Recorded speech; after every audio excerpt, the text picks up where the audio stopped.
अस्सलाम वालेकुम दोस्तों, मेरा नाम ਜ਼ੁਲਫਕਾਰ ਰਾਂਝਾ है और मैं लंदन यूके ਵਿੱਚ ਰਹਿ ਰਿਹਾ ਤੇ ਸਾਡਾ ਪਿੰਡ ਜ਼ਿਲ੍ਹਾ ਸਰਗੋਧਾ ਦੇ ਤੇ ਉੱਥੇ ਸਾਡਾ ਪੀਟਰ ਇੰਜਣ ਲੱਗੇ ਹੋਇਆ ਸੀ ਪਹਿਲਾਂ, ਤੇ ਜਿਹਦੇ ਵਾਸਤੇ ਡੀਜ਼ਲ ਤੇਲ ਦਾ ਖਰਚਾ ਤਕਰੀਬਨ ਸਾਲ ਦਾ 2 ਤੋਂ 2.5 ਲੱਖ ਰੁਪਇਆ ਅਸੀਂ ਅਦਾ ਕਰਦੇ ਸੀ।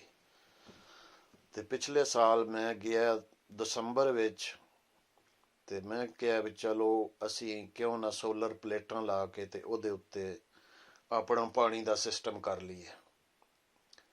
ਤੇ ਮੈਂ ਗਿਆ ਉੱਥੇ, ਤੇ ਸਾਡੇ ਪਿੰਡ ਦਾ ਇੱਕ ਮੁੰਡਾ ਸਾਡੀ ਬਰਾਦਰੀ ਦਾ ਹੀ ਅਤਾਉੱਲਾ, ਉਹ ਪਲੇਟਾਂ ਦਾ ਕੰਮ ਕਰਦਾ ਸੀ, ਮੋਟਰਾਂ ਲਾਉਂਦਾ ਸੀ ਸੋਲਰ ਤੇ। ਮੈਂ ਉਹਨੂੰ ਨਾਲ ਲਿਆ ਤੇ ਫੈਸਲਾਬਾਦ ਚਲਾ ਗਿਆ। ਹੋਰ ਲੋਕਾਂ ਦੀਆਂ ਵੀ ਚੈੱਕ ਕੀਤੀਆਂ, ਪਿੰਡ ਵਿੱਚ ਲੋਕਾਂ ਨੇ 3.5 ਲੱਖ ਰੁਪਏ ਵਿੱਚ ਮੋਟਰ ਲਵਾਈ, ਕਿਸੇ ਕੋਲੋਂ ਠੇਕਾ ਕੀਤਾ। ਤੇ ਕਿਸੇ ਨੇ ਮੈਨੂੰ ਦੱਸਿਆ ਕਿ ਮੈਂ 3,20,000 ਵਿੱਚ ਲਵਾਈ ਹੈ, ਕਿਸੇ ਨੇ 3,30 ਵਿੱਚ ਲਵਾਈ ਹੈ। ਤੇ ਇਸ ਤਰ੍ਹਾਂ ਲੋਕਾਂ ਨੇ ਠੇਕਾ ਕਰਕੇ ਮਿਸਤਰੀਆਂ ਨਾਲ ਉਹ ਮੋਟਰਾਂ ਲਵਾਈਆਂ। ਉਹਦੀ ਵਜ੍ਹਾ ਹੈ ਕਿ ਉਹ ਖੁਦ ਨਹੀਂ ਸੀ ਜਾਣਾ ਚਾਹੁੰਦੇ ਜਾਂ ਜਾ ਨਹੀਂ ਸੀ ਸਕਦੇ। ਉਹਨਾਂ ਨੇ ਇਹ ਲਾਲਚ ਲਿਆ ਕਿ ਸਾਡਾ ਕੰਮ ਸਸਤੇ ਤੋਂ ਸਸਤਾ ਹੋ ਜਾਏ, ਲੇਕਿਨ ਉਹ ਸਸਤਾ ਹੋਣ ਦੇ ਵਿੱਚ ਉਹਨਾਂ ਦੀਆਂ ਪਲੇਟਾਂ ਬਾਜ਼ ਦਫਾ ਇਸ ਤਰ੍ਹਾਂ ਹੁੰਦਾ ਹੈ ਕਿ 6 ਮਹੀਨੇ ਬਾਅਦ ਪਲੇਟ ਨੇ ਕਰੰਟ ਦੇਣਾ ਛੱਡ ਦਿੱਤਾ ਜਾਂ ਘੱਟ ਹੋ ਗਿਆ ਪਲੇਟਾਂ ਦਾ ਕਰੰਟ, ਤੇ ਉਹਦੇ ਵਿੱਚ ਕੋਈ ਨਾ ਕੋਈ ਮਸਲਾ ਪੈਦਾ ਹੋ ਜਾਂਦਾ। ਲਿਹਾਜ਼ਾ ਮੈਂ ਸੋਚਿਆ ਕਿ ਉਹਨਾਂ ਮੈਂ ਖੁਦ ਜਾ ਕੇ ਸਾਰੀਆਂ ਪਲੇਟਾਂ ਲੈ ਕੇ ਆਵਾਂ ਔਰ ਅੱਛੀਆਂ ਲੈ ਕੇ ਆਵਾਂ, ਔਰ ਨਾਲ ਮਕੈਨਿਕ ਨੂੰ ਲੈ ਕੇ ਜਾਵਾਂ ਔਰ ਚੈੱਕ ਕਰਕੇ ਲੈ ਆਵਾਂ। ਮੈਂ ਫੈਸਲਾਬਾਦ ਚਲਾ ਗਿਆ। ਅਤਾਉੱਲਾ ਸਾਡੇ ਉਹ ਪਿੰਡ ਦਾ ਮੁੰਡਾ, ਉਹਨੂੰ ਨਾਲ ਲੈ ਕੇ ਉੱਥੋਂ ਜਾ ਕੇ ਸਾਰੀ ਮਾਰਕੀਟ ਫਿਰੀ। ਮਾਰਕੀਟ ਫਿਰ ਕੇ ਰੇਟ ਪੁੱਛੇ ਸਾਰੀਆਂ ਮੋਟਰਾਂ ਦੇ, ਇਨਵਰਟਰ ਦੇ, ਤਾਰਾਂ ਦੇ, ਮੋਟਰ ਦੇ। ਫਿਰ ਜਿਹੜੀਆਂ ਸਾਨੂੰ ਪਲੇਟਾਂ ਪਸੰਦ ਆਈਆਂ ਉਹ ਸਿਰਫ ਇੱਕ ਬੰਦੇ ਕੋਲ ਸੀ ਉੱਥੇ। ਉਹ ਸਾਨੂੰ ਉਸਨੇ ਹੋਲਸੇਲ ਦੇ ਰੇਟ ਉੱਤੇ 15,400 ਰੁਪਏ ਦੀ ਇੱਕ ਪਲੇਟ ਦਿੱਤੀ। ਤੇ ਉਹ 2,77,000 ਤੇ ਕੁਝ ਰੁਪਏ ਉੱਤੇ ਦੀਆਂ ਬਣੀਆਂ, ਤੇ ਉਹ ਉੱਥੋਂ ਖਰੀਦ ਕੇ ਲਿਆਂਦੀਆਂ। ਬਹਰਹਾਲ ਉਹ ਅਸੀਂ ਪਲੇਟਾਂ ਵੀ, ਇਨਵਰਟਰ ਵੀ, ਮੋਟਰ ਵੀ, ਤਾਰਾਂ ਵੀ, ਸਾਰਾ ਕੁਛ ਲੈ ਕੇ ਅਸੀਂ ਰਾਤ ਨੂੰ ਅੱਲਾਹ ਤਾਲਾ ਦੇ ਫਜ਼ਲ ਨਾਲ ਖੈਰ ਖਰੀਅਤ ਨਾਲ ਅਸੀਂ ਘਰ ਆ ਗਏ। ਤੇ ਉਸ ਤੋਂ ਬਾਅਦ ਸਟੈਂਡ ਜਿਹੜਾ ਉਹ ਮੈਂ ਖੁਦ ਬਣਵਾਇਆ। ਸਾਡੇ ਕੋਲ ਬੱਦਰ ਰਾਂਝਾ ਪਿੰਡ ਹੈ, ਉੱਥੋਂ ਮਿਸਤਰੀ ਕੋਲੋਂ ਅੱਛੀ ਕੁਆਲਿਟੀ ਦੀਆਂ ਚੀਜ਼ਾਂ ਲਵਾ ਕੇ ਜਿੰਨੇ ਪੈਸੇ ਉਸਨੇ ਆਖੇ ਮੈਂ ਉਹਨੂੰ ਅਦਾ ਕਰ ਦਿੱਤੇ। ਤੇ ਹੁਣ ਅਸੀਂ ਇਹ ਜਨਾਬ ਇਨਵਰਟਰ ਵੀ ਲਵਾਇਆ, ਮੋਟਰ ਵੀ ਲੱਗ ਗਈ ਹੈ, ਅੱਲਾ ਕੀਤਾ ਪਾਣੀ ਵੀ ਉਸਨੇ ਪੀਟਰ ਨਾਲੋਂ ਜ਼ਿਆਦਾ ਦਿੱਤਾ, ਔਰ 17 ਪਲੇਟਾਂ ਦੇ ਉੱਤੇ ਚੱਲ ਰਹੀ ਹੈ। 18ਵੀਂ ਪਲੇਟ ਫਾਲਤੂ ਉਹਦੇ ਉੱਤੇ ਲੱਗੀ ਹੈ। ਤੇ ਹਰ ਚੀਜ਼ ਜਿਹੜੀ ਹੈ ਇੱਕ ਨੰਬਰ ਜਿਹੜੀ ਹੈ ਉਹ ਖਰੀਦੀ ਹੈ। ਮੈਂ ਕਿਹਾ ਪੈਸੇ ਬੇਸ਼ੱਕ 4 ਪੈਸੇ ਵੱਧ ਲੱਗ ਜਾਣ, ਲੇਕਿਨ ਚੀਜ਼ ਇੱਕ ਨੰਬਰ ਹੋਵੇ, ਕੱਲ ਨੂੰ ਕੋਈ ਮਸਲਾ ਨਾ ਹੋਵੇ। ਕਿਉਂਕਿ ਅਸੀਂ 3 ਭਾਈ ਹਾਂ, 2 ਜਰਮਨੀ ਹੁੰਦੇ, ਮੈਂ ਲੰਦਨ ਹੁੰਦਾ, ਤੇ ਉੱਥੇ ਮੁਜ਼ਾਹਰਾ ਸਾਡਾ, ਇਸ ਵਜ੍ਹਾ ਤੋਂ ਵੀ ਕੱਲ ਨੂੰ ਕੋਈ ਪਰੇਸ਼ਾਨੀ, ਕੋਈ ਮਸਲਾ ਨਾ ਹੋਵੇ। ਇਸ ਵਾਸਤੇ ਹਰ ਚੀਜ਼ ਜਿਹੜੀ ਹੈ ਉਹ ਅੱਛੀ ਖਰੀਦੀ ਜਾਵੇ ਔਰ ਲਾਈ ਜਾਵੇ ਤਾਂ ਕਿ ਲੌਂਗ ਟਾਈਮ ਚੱਲੇ ਉਹ। ਤੇ ਹੁਣ ਅੱਲਾ ਦਾ ਸ਼ੁਕਰ ਹੈ, ਪਾਣੀ ਇੰਨਾ ਕਿ ਜੇ 1.25 ਤੋਂ 1.5 ਘੰਟੇ ਦੇ ਵਿੱਚ 1 ਕਿੱਲਾ ਪਾਣੀ ਦਾ ਜਿਹੜਾ ਕੋਈ ਵੀ ਫਸਲ ਹੈ ਉਸ ਨੂੰ ਲਾਈਏ ਤੇ ਉਹ 1.25 ਘੰਟੇ ਦੇ ਵਿੱਚ ਉਹ ਕਿੱਲਾ ਪਾਣੀ ਦਾ ਪੀਚ ਜਾਂਦਾ। ਤੇ ਹੁਣ ਜਨਾਬ ਇਹ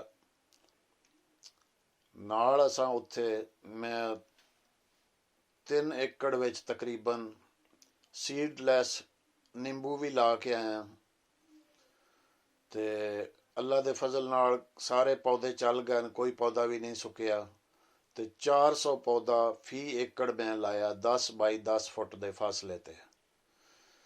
ਤੇ ਉਹਦੀ ਵਜ੍ਹਾ ਇਹ ਕਿ ਜਿੰਨੇ ਜ਼ਿਆਦਾ ਪੌਦੇ ਹੋਣਗੇ ਓਨਾ ਜ਼ਿਆਦਾ ਫਲ ਲੱਗੇਗਾ, ਜਿੰਨਾ ਜ਼ਿਆਦਾ ਫਲ ਹੋਏਗਾ ਓਨੇ ਪੈਸੇ ਜ਼ਿਮੀਂਦਾਰ ਨੂੰ ਜ਼ਿਆਦਾ ਲੱਭਣਗੇ।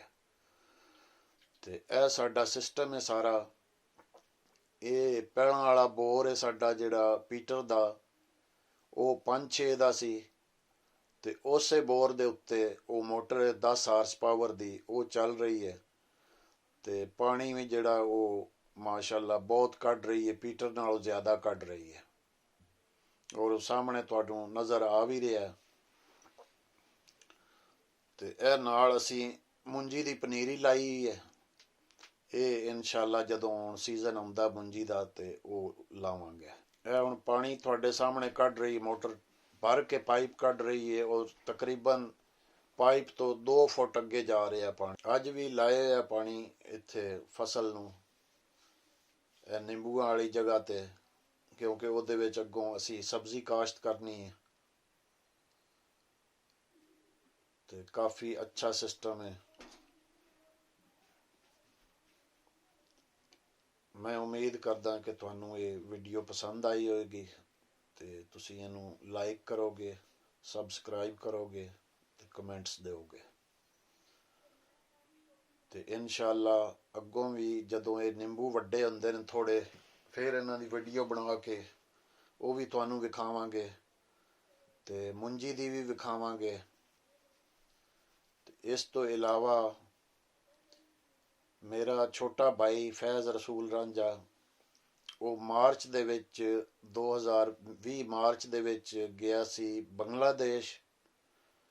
ਜਰਮਨੀ ਤੋਂ ਬੰਗਲਾਦੇਸ਼ ਗਿਆ। ਬੰਗਲਾਦੇਸ਼ ਤਕਰੀਬਨ 2 ਹਫ਼ਤੇ ਉੱਥੇ ਰਹਿ ਕੇ ਉਸਨੇ ਉੱਥੋਂ ਡਰੈਗਨ ਫਰੂਟ ਦੇ ਬਾਰੇ ਸਾਰੀ ਮਾਲੂਮਾਤ ਇਕੱਠੀਆਂ ਕੀਤੀਆਂ। ਫਿਰ ਲੋਕਾਂ ਦੇ ਬਾਗ ਵੇਖੇ ਜਾ ਕੇ 1-2 ਦੇ, ਫਿਰ ਨਰਸਰੀਆਂ ਲੱਭੀਆਂ, ਨਰਸਰੀ ਵਾਲਾ ਲੱਭ ਕੇ ਫਿਰ ਉਹਦੇ ਕੋਲੋਂ ਡਰੈਗਨ ਫਰੂਟ ਦੀਆਂ 100 ਕਲਮਾਂ ਉੱਥੋਂ ਲੈ ਕੇ, ਤੇ ਇਸੇ ਤਰ੍ਹਾਂ ਕਸ਼ਮੀਰੀ ਐਪਲ ਬੇਰ, ਜਿਸ ਨੂੰ ਨੂਰਾਨੀ ਐਪਲ ਬੇਰ ਵੀ ਆਖਦੇ ਨੇ, ਤੇ ਉਹ 100 ਪੌਦਾ ਉਹਦਾ ਲੈ ਕੇ ਆਇਆ। ਕਿਉਂਕਿ ਜ਼ਿਆਦਾ ਜਿਹੜਾ ਉਹ ਲਿਆ ਨਹੀਂ ਸੀ ਸਕਦੇ, ਉੱਥੇ ਕਈ ਕਿਸਮ ਦੇ ਮਸਾਇਲ ਸੀ। ਔਰ ਉਹ ਵੀ ਬਗੈਰ ਮਿੱਟੀ ਤੋਂ ਉਹ ਪੌਦੇ ਉਹਨਾਂ ਦੇ ਲੈ ਕੇ ਆਇਆ, ਕਸ਼ਮੀਰੀ ਐਪਲ ਬੇਰ ਦੇ। ਕਿਉਂਕਿ ਅਗਰ ਮਿੱਟੀ ਨਾਲ ਲੈ ਕੇ ਆਉਂਦਾ ਤੇ ਫਿਰ ਉੱਥੋਂ ਬਕਾਇਦਾ ਉਹਦਾ ਲੈਬਾਰਟਰੀ ਵਿੱਚੋਂ ਟੈਸਟ ਕਰਵਾ ਕੇ ਮਿੱਟੀ ਦਾ, ਤੇ ਉਹ ਸਰਟੀਫਿਕੇਟ ਨਾਲ ਲੈ ਕੇ ਤੇ ਫਿਰ ਤਾਂ ਆਉਣਾ ਸੀ। ਉਹਦੇ ਵਾਸਤੇ ਤਕਰੀਬਨ ਉਹਨੂੰ 10 ਦਿਨ ਹੋਰ ਇੰਤਜ਼ਾਰ ਕਰਨਾ ਪਾਉਣਾ ਸੀ ਉੱਥੇ ਰਹਿ ਕੇ ਬੰਗਲਾਦੇਸ਼ ਹੀ। ਲੇਕਿਨ ਉਹ ਕਾਫੀ ਢੂੰਡ ਕੇ ਕੋਸ਼ਿਸ਼ ਕਰਕੇ ਤੇ ਉਸਨੇ ਉੱਥੋਂ ਲੈ ਕੇ ਆਇਆ। ਉਹ ਲਗਾਏ ਨੇ ਅਸੀਂ ਪੌਦੇ ਮਾਰਚ ਦੇ ਵਿੱਚ ਹੀ, ਤੇ ਇਨਸ਼ਾਅੱਲਾ ਉਹ ਥੋੜ੍ਹੇ ਜਿਹੇ ਵੱਡੇ ਹੁੰਦੇ ਨੇ ਹੋਰ, ਤੇ ਤੁਹਾਨੂੰ ਉਹਨਾਂ ਦੀ ਵੀਡੀਓ ਵੀ ਵਿਖਾਵਾਂਗੇ। ਫਿਰ ਉਹਨਾਂ ਦੀ ਅੱਗੋਂ ਮਜ਼ੀਦ ਨਰਸਰੀ ਬਣਾ ਕੇ ਤੇ ਅਸੀਂ ਪੈਵੰਦ ਕਰਾਂਗੇ। ਹੋਰ ਬੇਰ ਦੇ ਪੌਦੇ ਜਿਹੜੇ ਨੇ ਮਜ਼ੀਦ ਉਹਨਾਂ ਨੂੰ ਵਧਾ ਕੇ ਤੇ ਇਨਸ਼ਾਅੱਲਾ ਅੱਗੋਂ ਜ਼ਮੀਨ ਵਿੱਚ ਵੀ ਲਾਵਾਂਗੇ ਆਪਣੀ 'ਚ। ਇਨਸ਼ਾਅੱਲਾ ਅਗਲੀ ਵੀਡੀਓ ਵਿੱਚ ਫਿਰ ਮੁਲਾਕਾਤ ਹੋਏਗੀ। ਅੱਲਾ ਹਾਫਿਜ਼ ਤੇ ਰੱਬ ਰਾਖਾ।